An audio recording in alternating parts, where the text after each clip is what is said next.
रघु एक सुनसान railway crossing पर गेटमैन था।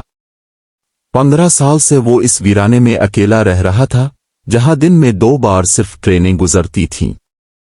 इंसानी लम्स और आवाज के बगैर उसकी जिंदगी एक मशीन की मानिंद चल रही थी। एक दिन इसे कुछ अजीब महसूस हुआ।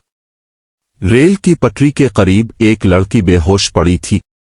वो हैरान हुआ क्योंकि यहां दूर दूर तक कोई नहीं आता था। वो उसे उठाकर अपने घर ले आया। जब लड़की को होश आया तो वो घबरा गई। रघु ने इसे बताया, तुम ट्रेन से गिरी हो, मैंने तुम्हें बचाया। लड़की ने अपना नाम निम्रा बताया और कहा, मैं अपने शौहर के साथ थी मगर मेरा पांव फिसल गया। निम्रा वहां से जाना चाहती थी मगर रघु ने मना कर दिया। ये रेगिस्तान खत्म ही नहीं होता, तुम कहीं नहीं जा सकती। निम्रा ने जिद की मगर वो जितना भी चलती वापस वहीं पहुंच जाती। आखिरकार वो बेहोश हो गई। जब वो जागी तो रघु ने इसे खाने को दिया और कहा, मैं रोज रेलवे स्टेशन से एक बार कॉल पर बात करता हूं, मैं उन्हें तुम्हारे बारे में बता दूंगा। जब फोन आया निम्रा ने जल्दी से काट दिया। रघु हैरान हुआ, तुमने ऐसा क्यों किया? निम्रा ने आहिस्ता से कहा, मैं खुद नहीं गिरी थी, मैंने छलांग लगाई थी। इसने अपनी कहानी सुनाई कि वो डॉक्टर थी और अपने एक मरीज चिंटू से मोहब्बत कर बैठी थी, मगर वो मरीज अजीब बर्ताव करने लगा, तशद्दुद करने लगा, जिससे तंग आकर वो फरार हो गई।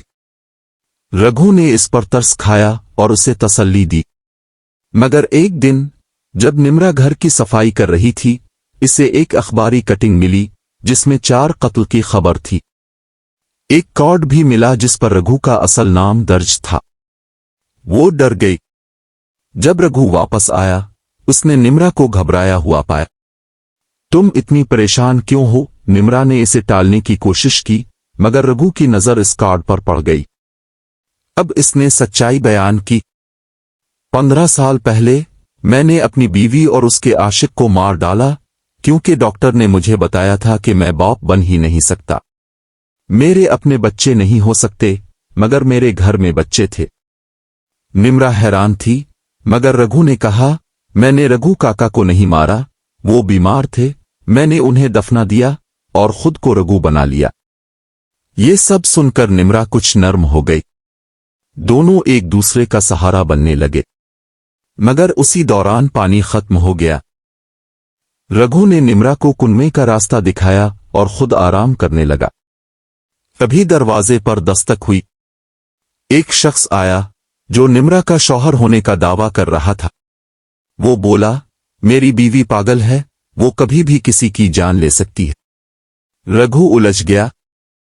निम्रा ने तो अपने शौहर को दरिंदा बताया था मगर ये आदमी इसे मरीज बता रहा था।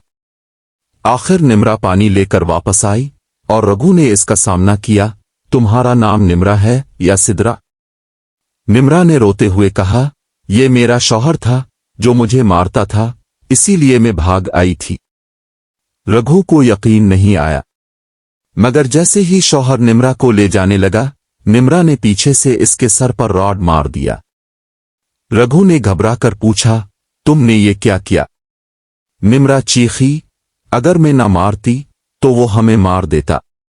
लेकिन तभी आदमी ने आखिरी सांसों में कहा, पागल में नहीं, ये है।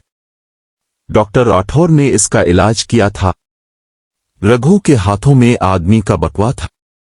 इसमें डॉक्टर का नुस्खा था जिस पर लिखा था कि निम्रा नहीं बल्कि सिद्रा एक जहनी मरीज थी। रघु जैसे ही मुड़ा, निम्रा इसके पीछे खड़ी थी, हाथ में रॉड लिए। अंधेरे में बस एक चीख सुनाई दी। ये कहानी अब एक मुकम्मल सनसनीखेज और जज्बाती मोड़ लेने वाली तहरीर में है।